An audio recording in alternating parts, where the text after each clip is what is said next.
one of my favourite people and a legend. Murray Walker, good morning to you. Good morning to you. Lovely day. Really nice to talk to you. First question I've got to ask about the hearing before we talk about Formula One, of course, is it is so important. Why have you decided to do this, Murray? I suppose it's a bit of a missionary thing. I became aware of the fact that I had a hearing problem, put my problem away. I don't have it anymore. And most people's hearing deteriorates as they get older. And I would like people to be aware of the fact that they can do something about it and reduce the problem. You have a simple hearing test and you get fitted up with the kind of hearing aid that you need. And it transforms, and in my case, it certainly transformed your life, because you can hear clearly again, and life is about communication, and if you can't communicate, it is not a very good life. I've got to ask you the honest question, Murray, which is, do you think that the Formula One had anything to do with that, with those loud engines going past you? Oh, yes. Yeah, I mean, it's partly an age thing. I'm no spring chicken, and everybody's hearing deteriorates as they get older. But from the age of 2, I've been exposed to racing engines, very, very noisy racing engines, and they have undoubtedly exacerbated the problems. But if you, for today's youth, substitute discos for racing engines, they're going to have the same sort of problem in their later lives that I've got in mine. I think I probably suffer from the same thing in radio. I'm sat here with headphones on, which are bleeding into my ears very loudly. It can't do you any good, can it? No, but how old are you? I feel 102 this morning. Well, you've got time on your side, but I mean, from about 50 onwards, nearly half the people in this country have got some kind of a hearing loss. They may not be aware of it, and that's all the more reason why they should go and have a hearing test. And it's so easy to do. And if you want to, I mean, for instance, if you want to know where you can get it done, go to the web, davidormerod.co.uk.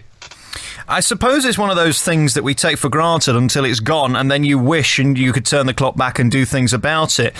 How far can we go back? I mean, you said at this point I'm okay. At what point is it not okay anymore?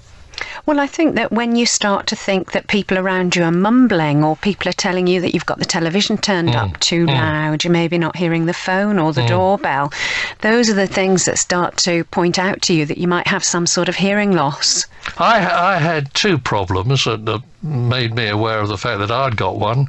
One was my wife saying, "Oh, for heaven's sake, turn the television sound down, you're nearly blowing me out of the room." And the other was social occasions. You can be in a crowded room and you can't clearly hear what the person you're talking to is saying to you because of all the background noise. And that's because it all sort of blurs together into one jumble.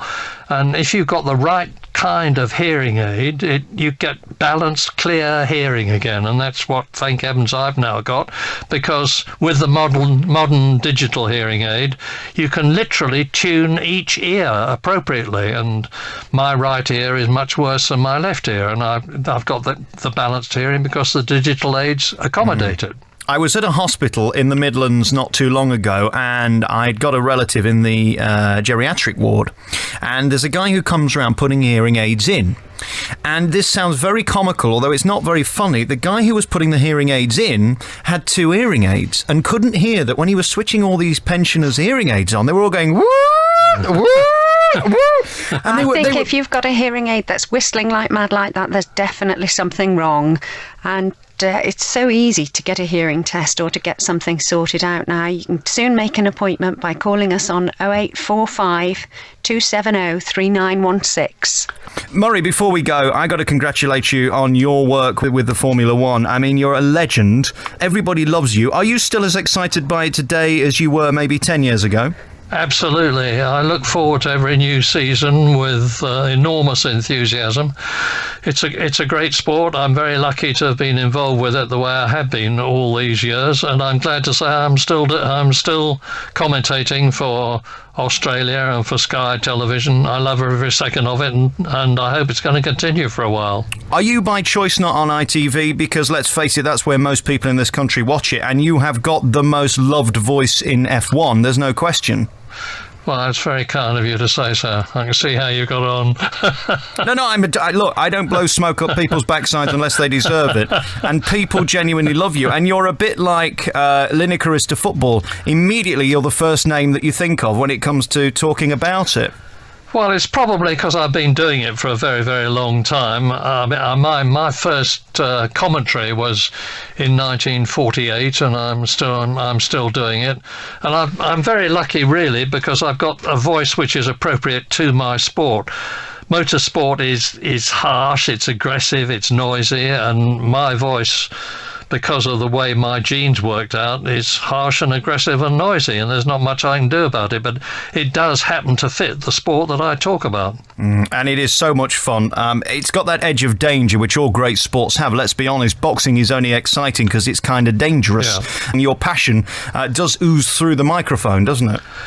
Yes, I stand up to do commentaries. A lot of people sit down, but I stand up because the adrenaline is pouring out of me by the bucketful while I'm doing it, and the words pour out of me. I know sometimes the wrong words come out. It's difficult to avoid it sometimes, and happily people seem to like me because of it and not dislike me because of it, which is very reassuring from my point of view. Fabulous. Heather Pitchford and Murray Walker, thank you for coming on the programme today. Thank you.